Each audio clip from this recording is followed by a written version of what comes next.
नमस्कार दोस्तों, आज हम लोग पढ़ेंगे भारत का भौगोलिक स्वरूप के बारे में। भारत का भौगोलिक स्वरूप पढ़ेंगे। देखिए, भारत 0 डिग्री देशांतर के पूर्व में स्थित है और 0 डिग्री अक्षांश के उत्तर में स्थित है। इस तरह भारत उत्तर और पूर्व में स्थित है। देखिए, भारत लिख लेना है इसी को। भारत पूर्णतः उत्तरी गोलार्ध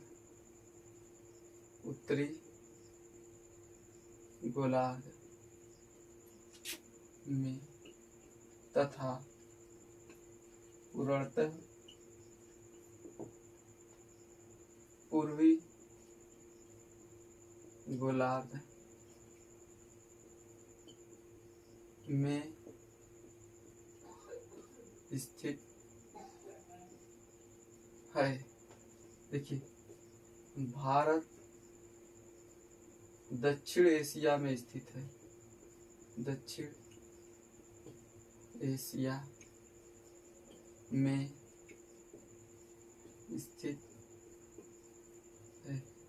एशिया का नक्शा देखेंगे तो दक्षिण में एकदम स्थित है। इधर स्थित है, दक्षिण में स्थित है। अब देखिए, भारत चतुष्कोणीय है। भारत की आकार कैसा है? तो चतुष्कोणीय आकार का है। देखिए, यहाँ से यहाँ तक मिला देंगे तो क्या बनेगा? चतुष्कोण जैसा। भारत की आकृति चतुष्कोणीय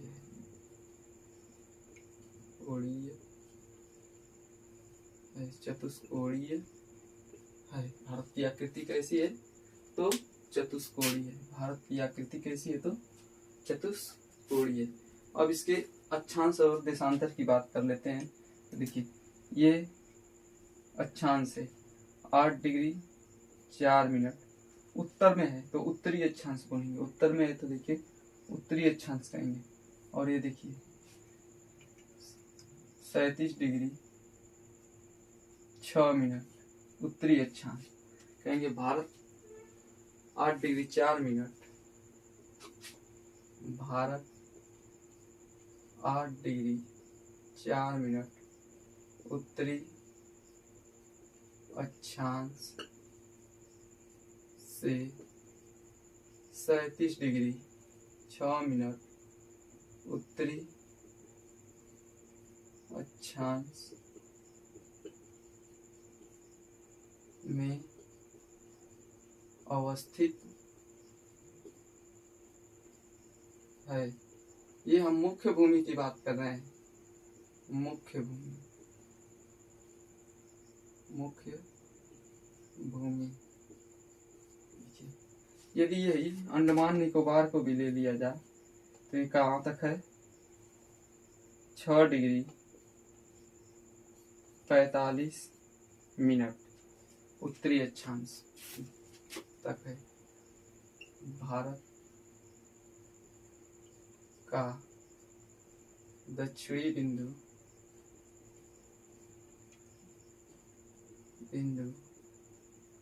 6 डिग्री 45 मिनट पर स्थित है। अब देशांतर की बात कर लेते हैं। तो इस तरह से खड़ी पाई रहती है, उसको क्या कहते हैं? देशांतर। तो 68 डिग्री 7 मिनट से 97 डिग्री 25 मिनट तक है। 97 डिग्री 25 मिनट। ये देखिए, पूरब में है तो क्या कहेंगे? पूर्वी देशांतर में स्थित है। पूरब में है तो पूर्वी देशांतर में। तो भारत 68 डिग्री 7 मिनट पूर्वी देशांतर से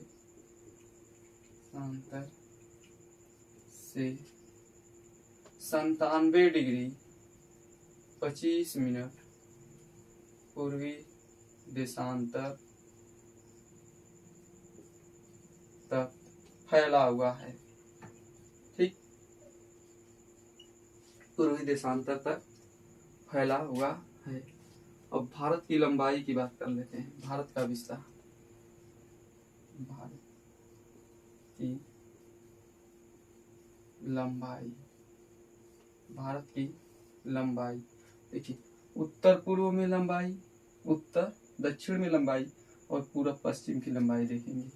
तो उत्तर से दक्षिण की लंबाई देख लेते हैं।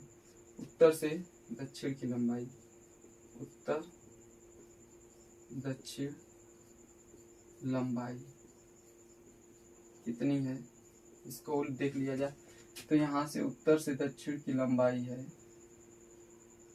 यहाँ से यहाँ तक की लंबाई देखिए, यहाँ से यहाँ तक की लंबाई है 3314 किलोमीटर, 3314 किलोमीटर, 3314 किलोमीटर। और पूर्व से पश्चिम की लंबाई, पूर्व से पश्चिम की लंबाई कितनी है, तो यहाँ से यहाँ तक की लंबाई, यहाँ से यहाँ तक की लंबाई कितनी है, तो 2933 किलोमीटर, 2933 किलोमीटर, 2933 किलोमीटर, 2933 किलोमीटर है। अब भारत का क्षेत्रफल देख लेते हैं। भारत का क्षेत्रफल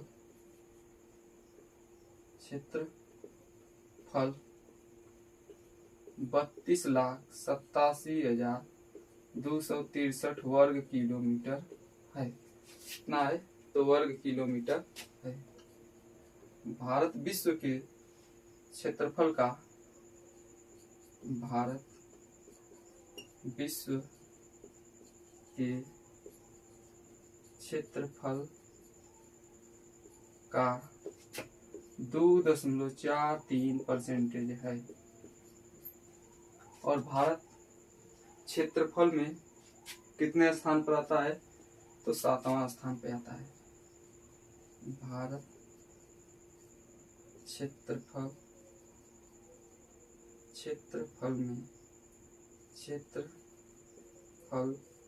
में 7वां स्थान पर आता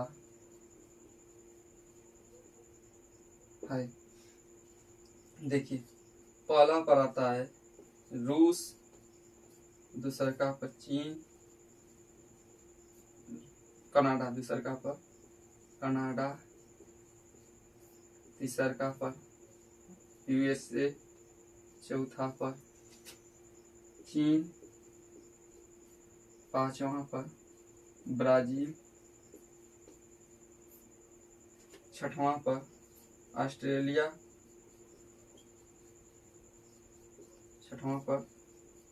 ऑस्ट्रेलिया, सातवां पर भारत, आठवां पर अर्जेंटीना,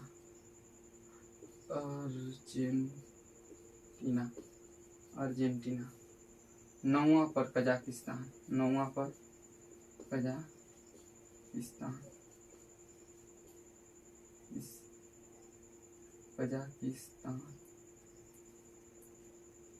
इतना समझ में आया। कर्क रेखा भारत के 8 राज्यों से होकर गुजरती है। यह भारत के लगभग बीचों बीच से गुजरती है, यानी भारत को लगभग 2 बराबर भागों में बांटती है।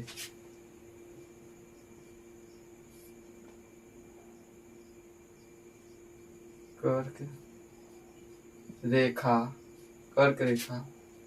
भारत को लगभग 2 बराबर भागों में बांटती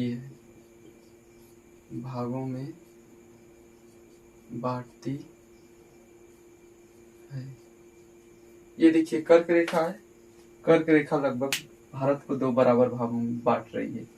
तो देखिए, ये कहेगा कितने राज्यों से होकर गुजरती है, तो कर्क रेखा भारत के 8 राज्यों से गुजरती है। कर्क रेखा भारत के 8 राज्यों से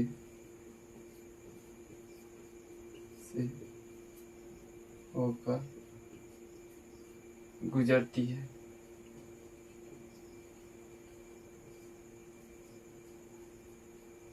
8 राज्यों से होकर गुजरती है। देखिए, पूर्व से पश्चिम का क्रम इसका देखते हैं, तो कौन कौन से राज्य हैं पूर्व से पश्चिम की दिशा में।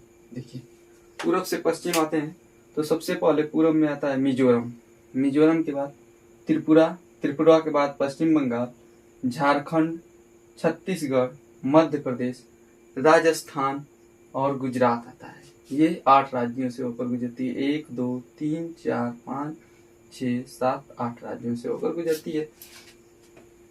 पहला नंबर पर मिजोरम, मिजोरम, त्रिपुरा, पश्चिम बंगाल, पश्चिम बंगाल, झारखंड, झारखंड, छत्तीसगढ़, झारखंड, छत्तीसगढ़, छत्तीसगढ़, मध्य प्रदेश, मध्य प्रदेश, राजस्थान, गुजरात, राजस्थान और गुजरात। अब बात करते हैं कि भारत में सबसे ज्यादा दूरी किस राज्य के साथ साझा करती है और सबसे कम दूरी। तो सबसे ज्यादा दूरी मध्य प्रदेश के साथ तय करती है और सबसे कम न्यूनतम राजस्थान के साथ। लिख लेते हैं इसको, मध्य प्रदेश में सबसे ज्यादा दूरी साझा करती है, साझा करती है। और न्यूनतम दूरी की बात करते हैं, न्यूनतम दूरी की बात करते हैं तो न्यूनतम दूरी सबसे कम राजस्थान में, सबसे कम राजस्थान में। अब बात करते हैं स्थित शहर, कर्क रेखा पर स्थित शहर, कर्क रेखा पर स्थित शहर। स्थित शहर कौन कौन से हैं? तो रांची, रांची, भोपाल और गांधीनगर है, गांधीनगर। देखिए, जो कर्क रेखा है वो भारत के लगभग 2 बराबर भागों में बांटती है और बीचों बीच से होकर गुजरती है। यह उष्णकटिबंधी और उपोष्णकटिबंधी 2 भागों में बांटती है। भारत का दक्षिणी भाग उष्णकटिबंधी में आता है और उत्तरी भाग उपोष्णकटिबंधीय भाग में आता है। भारत का दक्षिणी भाग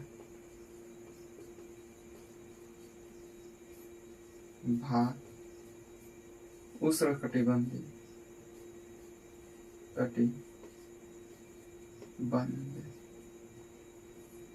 में तथा दक्षिणी भाग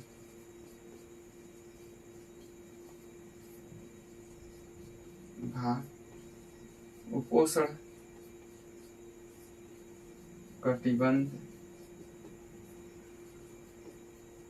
में आता है। अब बात करते हैं हम भारतीय मानक समय रेखा। भारतीय मानक समय रेखा की बात करते हैं तो ये 82.5 डिग्री पूर्वी देशांतर को कहते हैं।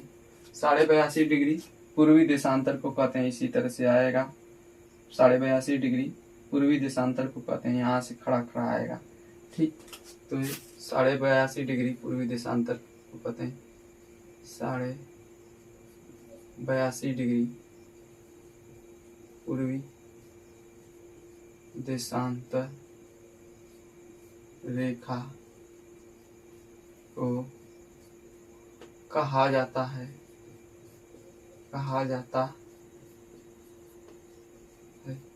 यह इलाहाबाद के मिर्जापुर से गुजरती है। यह इलाहाबाद के मिर्जापुर से गुजरती है। यह इलाहाबाद के मिर्जापुर से गुजरती है और यह 0 डिग्री जिसको कहा जाता है ग्रीनविच मध्याह्न रेखा, उससे कितना घंटा आगे है? तो 5.5 घंटा आगे है। क्योंकि 82.5 डिग्री है तो दो देशांतरों के बीच में 4 मिनट का अंतर होता है। तो 82.5 देशांतर के बीच में देखेंगे तो कितने का अंतर आएगा? 5.5 घंटे का अंतर आएगा।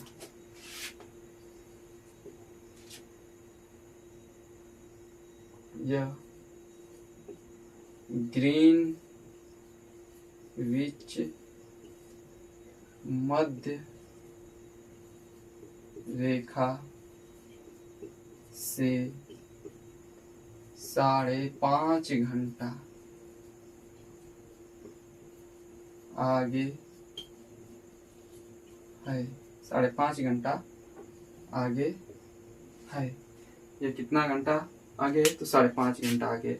और यह 5 राज्यों से होकर गुजरती है। इस तरह से गुजरती है: उत्तर प्रदेश, मध्य प्रदेश, छत्तीसगढ़, उड़ीसा और आंध्र प्रदेश। उत्तर प्रदेश, मध्य प्रदेश, छत्तीसगढ़, उड़ीसा और आंध्र प्रदेश। यह 5 राज्यों से होकर गुजरती है। यह 5 राज्यों से होकर गुजरती है।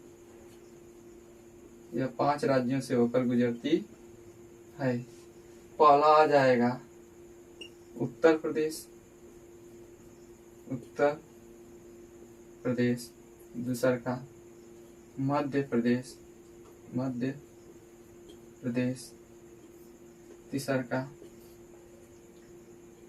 छत्तीसगढ़, चौथा उड़ीसा, पांचवा आंध्र प्रदेश। अब देखिए अगला पॉइंट है जो मानक समय रेखा है और कर्क रेखा, ये कहीं मिलती है ना, मिलेंगी तो कहाँ पे मिलेंगी? छत्तीसगढ़ में मिलती है। छत्तीसगढ़ के सूरजपुर या सूरजगढ़ में मिलती है। सूरजपुर या सूरजगढ़ में मिलती है कर्क रेखा तथा मानक समय रेखा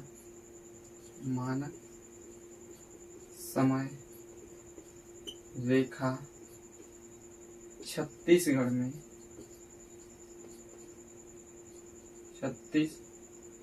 के सूरजपुर में मिलती है। सूरजपुर में मिलती है। हम यह उम्मीद करते हैं कि आप लोगों को समझ में आया होगा। अच्छा से इसको दोहरा लीजिएगा बढ़िया से एक बार और।